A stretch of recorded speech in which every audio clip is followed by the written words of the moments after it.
Hello indie game fans! The top 5 best early access titles of July 2019 are really promising, but as always, let's begin with some quick picks worth checking out.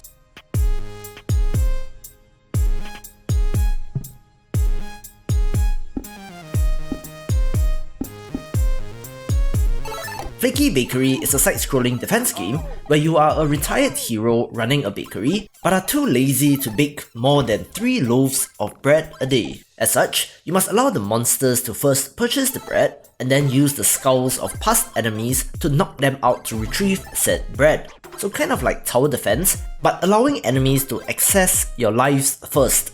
Lovely pixel art.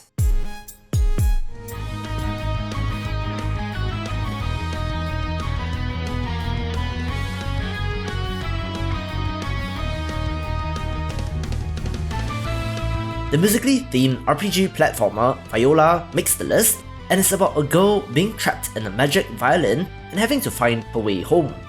I can definitely see the Super Mario RPG influence on this, especially in the active turn-based combat, but do note that the story in the current early access version ends prematurely, but a very promising start.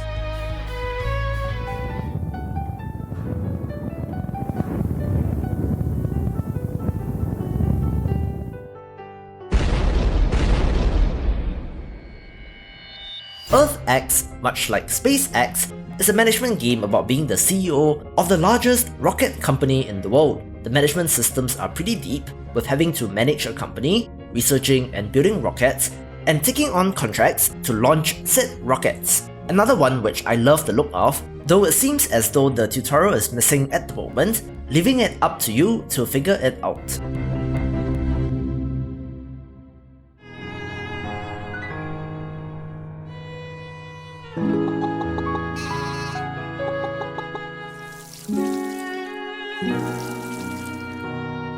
Pumpkin Days is a farming RPG which is a genre that I love, where you can farm, fish, mine, and more. Establish relationships with the townspeople, but there appears to be more of an active antagonist in this, in the toxic Jones Corp that wants to build its factory in the town, endangering your very way of life.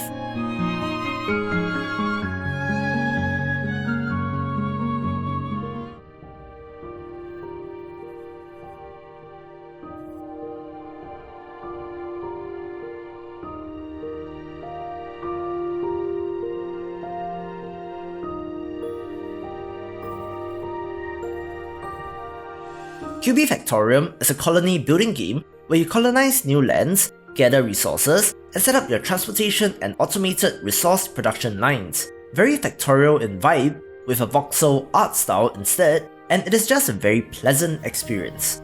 Moving on, here are the top 5 best early access indie games for July 2019.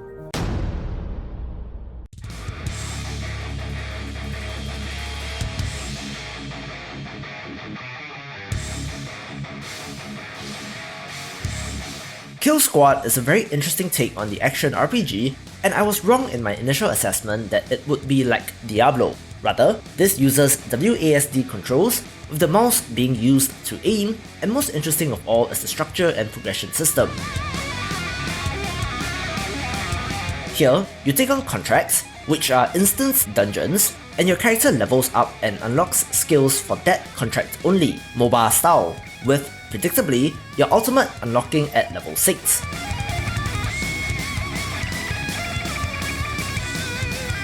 The overall progression, however, is in the loot, with something known as an overall vector level, which is similar to your light level in Destiny.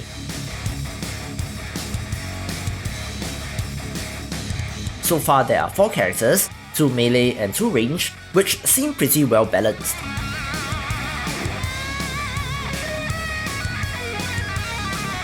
However, this is very co-op focused and not all that fun in single player, with player population being one main issue.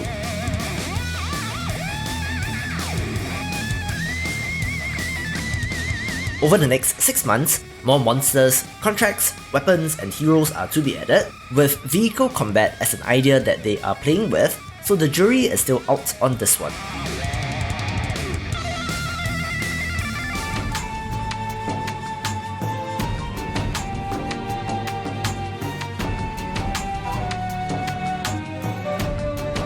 The trading simulation Merchant of the Skies is a delightful open-world trading adventure where, of course, you have to buy low and sell high.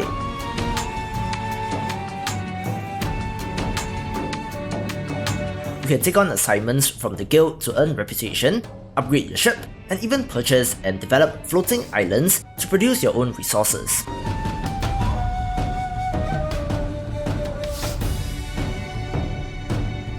While the trading aspect looks simple, there is actually quite a bit of depth to the gameplay, since there are RPG mechanics and skill points, side objectives and more, all wrapped up with delightful pixel art. You are a young tribal god. You decide to be Dawn Shaper, god of the Order of First Dawn, beacon of world peace. Your trusty disciples look to you for guidance. Godhood is a roster management auto-battling god game where you shape your religion and use your people to spread your word and influence. This is more of a management than quote-unquote god game per se, with you commanding your villagers to gather resources, fight enemy tribes, and perform miracles in your name. Success. More worshippers means more power. Your new worshippers build you a great temple and adorn it with your new holy symbol, the Dawn Sun. You develop your religion further, leveling up your disciples, gathering resources, spreading peace throughout the land, and wait, you lost? To a mere goddess of lust? You are a horse-faced dark god of lust. Pretty enjoyable so far, but not without issues. No fixed timeline as of yet, but the developers expect early access to be a couple of months, with more religious commandments, relics, challenges, enemy gods, a larger world map, and more. Create your own religion in godhood.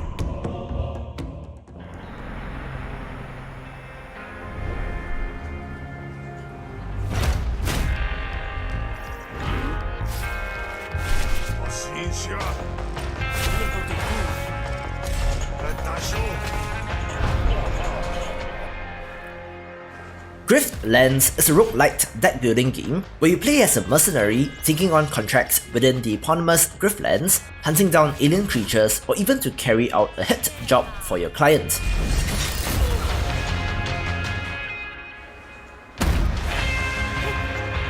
The unique thing is that developer Clear Entertainment has managed to turn negotiation and conversation into combat, where you play various cards to wear down your opponent's resolve, but if that fails, there's always good old-fashioned turn-based combat.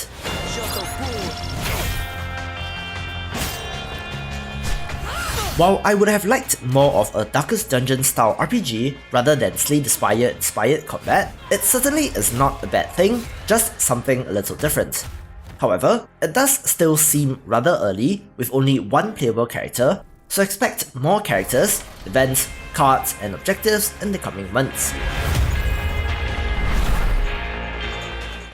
I am a mortal, but when this world ends, even I will know oblivion. The Darkest Dungeon, like Rata's Lord of the Dead, is my next addiction in the genre, since the combination of procedural generation, turn-based combat, upgrades and progression for your necromancer, base building, and crafting and upgrading of your units from the literal parts and organs from your enemies is delightfully macabre.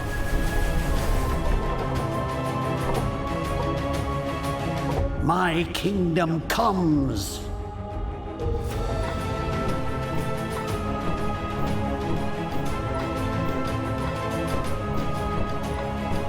And so my dark powers will return to me. The positional turn-based combat does eke its inspiration to a very large degree, but not a bad place to get some inspiration from.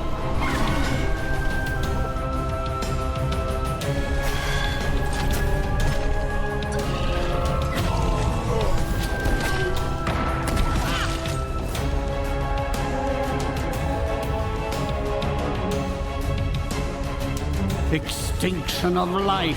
Early access is planned for about 9 months, with new minions, levels, and a conclusion to the narrative, but it does do things in its own way, taking the #1 spot of the month. I can't wait to this out. For more of the best indie games, do check out the previous video or click on the recommended playlist, and I will see you after the jump.